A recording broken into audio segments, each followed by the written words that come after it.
Bonjour à tous, j'espère que vous allez bien. Et dans cette vidéo, j'avais envie de vous parler du film Dracula de Luc Besson.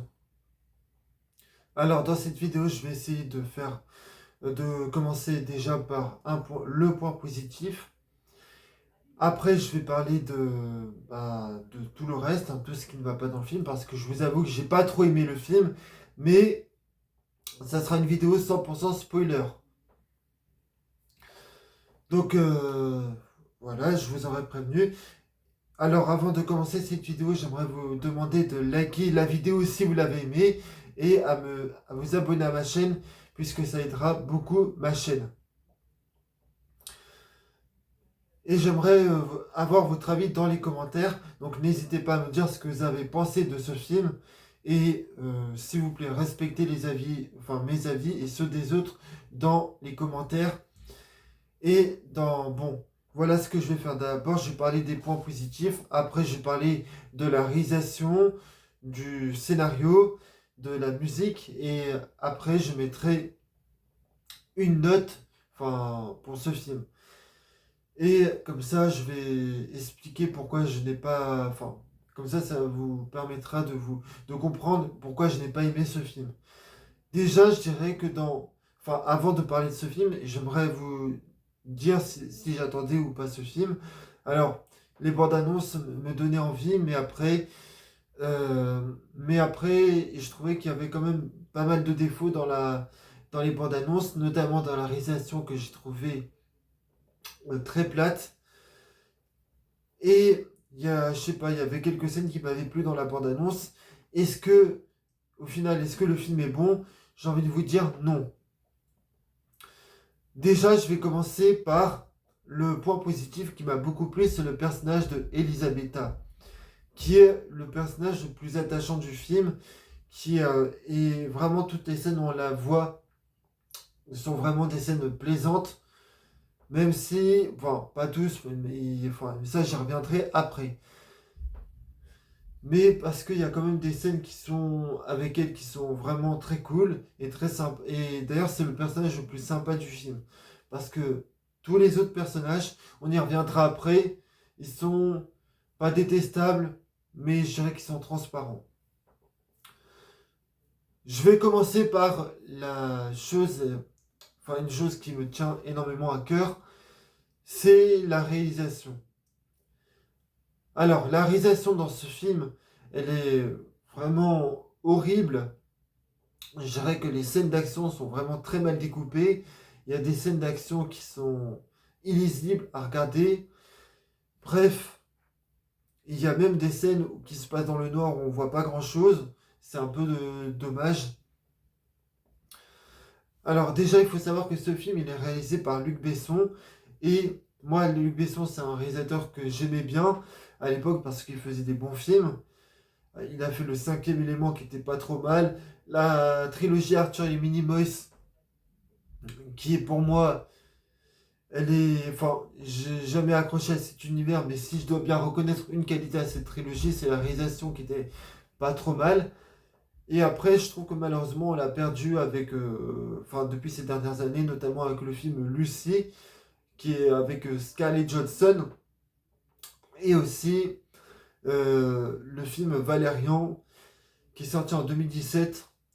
Et, et quand j'ai vu ces deux films-là, je me suis dit que, que Luc Besson n'est pas aussi n'est plus un si bon réalisateur qu'il était à l'époque. Et le film Valérian, c'est avec Dai Jian, la réalisation était incroyable dans ce film-là, mais par contre, tout le reste, c'était affreux.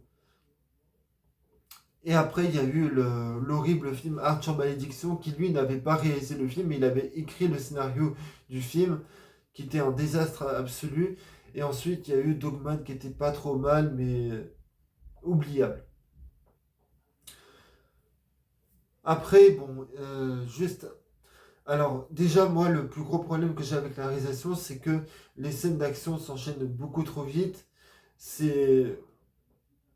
Je dirais que il y a énormément de scènes qui sont vraiment horribles à regarder, enfin, dans les séquences d'action et même dans la réalisation.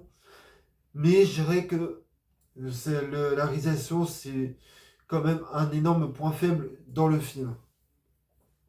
Ensuite, on a le scénario qui est pour moi extrêmement problématique.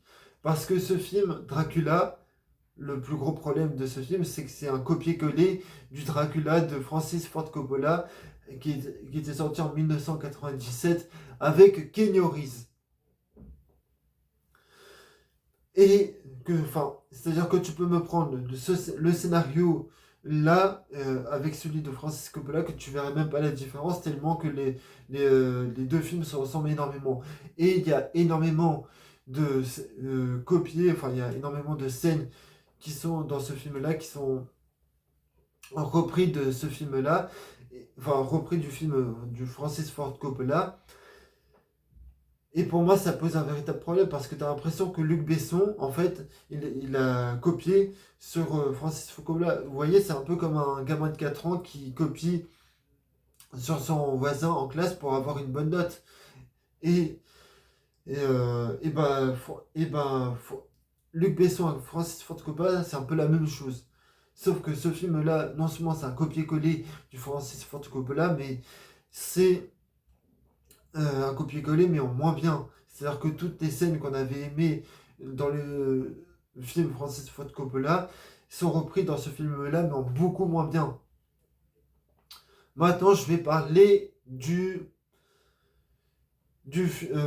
personnages, notamment le personnage le plus important, qui est Vlad Tepes.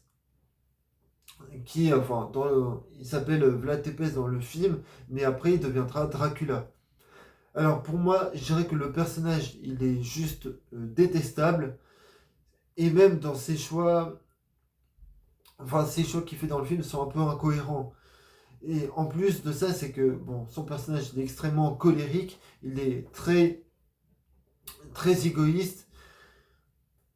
Et je dirais que le problème dans ses choix qu'il fait, c'est qu'en fait, bon, le problème de ce film-là, c'est que pendant des années, pendant 400 ans, il va essayer de faire ressusciter sa femme, et à aucun moment il a essayé, pendant 400 ans, de se retrouver une autre nana. Et je dirais que même ses choix sont un peu incohérents parce que dans le film, à un moment donné, au début du film, je spoil, hein, on s'en fiche, il va essayer de tuer les gens qui s'en prennent à sa propre femme. Et pour défendre ceux qui s'en prennent à sa femme, sans faire exprès, il va tuer sa propre femme. Et après, dans le film, il va tuer clairement le prêtre. Et il va l'accuser d'être responsable d'avoir tué sa femme. Alors qu'il sait très bien que le prêtre n'y est pour rien. Et en plus de ça, c'est que l'acteur dans ce film-là,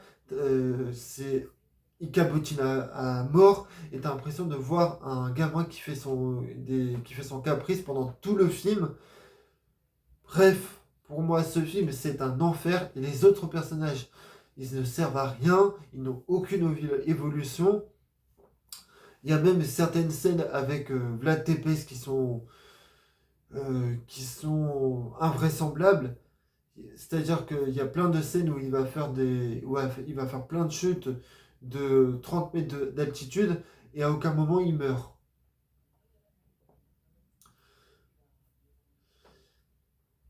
Bon, et ensuite, je dirais que tous les personnages dans ce film-là n'évoluent pas, à part Elisabetta qui a un peu d'évolution, mais encore, euh, je dirais que pour moi, elle évolue un tout petit peu contrairement aux autres.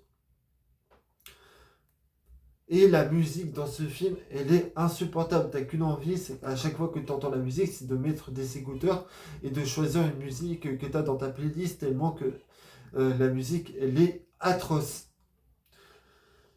Les personnages n'ont aucune. Ne sont pas attachants ni touchants. Bref, et pour conclure, ce film-là, pour moi, c'est un désastre absolu. Je vous conseille de ne pas aller le voir. Et là, maintenant, je vais donner une note à ce film. Et je mettrai la note de... Allez, je vais être gentil, 5/20. Et malheureusement, je trouve que Luc Besson, depuis ces dernières années, on l'a perdu. Et j'espère que d'ici les prochaines années, il fera des bons films. Parce que là, vraiment, je ne comprends pas ce qui lui est arrivé par la tête de réaliser ce film-là. Moi, je vous dis à la prochaine pour de prochaines vidéos. Salut à tous.